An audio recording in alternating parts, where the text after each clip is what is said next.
So ayan mga bro, wala nang entry-entry, gisado na kagad yan. Ayan, sibuyas, bawang, at sunod na natin ang luya. So ayan, medyo ikiwal-kiwal lang natin yan. Ayan na yung luya. At isusunod na natin yung atay ng baboy mga bro. So ayan, at i-mekos-mekos lang natin yan mga bro. Para nang sa ganun kumapit na yung mga ingredients dyan sa ating ginigisa. Ayan, i-mekos na natin yan. Yun. At isunod na natin yung paminta. Ayan, ayan, isunod na yung paminta. At isunod na rin natin ang toyo syempre. Para na sa ganun misa na ng kapit ng ating niluluto. Ang mga ingredients, yan, i-mekos-mekos uli natin yan. Ayan, kiwal-kiwal na yan. So, ayan, napakulo na natin sa toyo at lagyan na natin ng tubig mga bro. Ayan. Sa ganun ay mapalambo natin sa kulo uli. Takpan natin ulit yan. Ayan. Okay, so ayan, tignan natin. Ayun, oh. So, lagyan natin ng pampalasa yan. Siyempre, MSG, Beching kung tawagin, Ajinomoto. Ayan.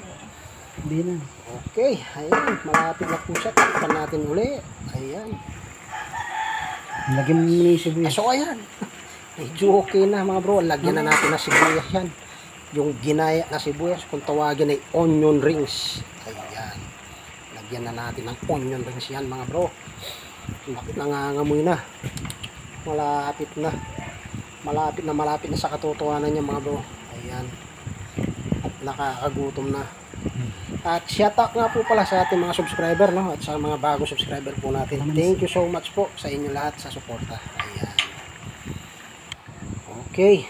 So konting kulo na lang yan mga bro. Ayan, lagyan na natin ng pampalasa. Yan na yung tinatawag na in-squeeze na kalamansi. Ayun. So ilalagay na natin yan. Ayan na.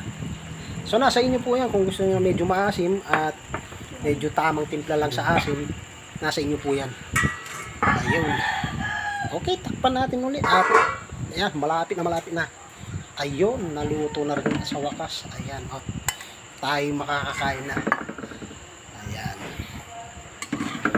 So, ayan mga bro, ipiprepare na natin. At nakakagutom na. Naku, napakabango.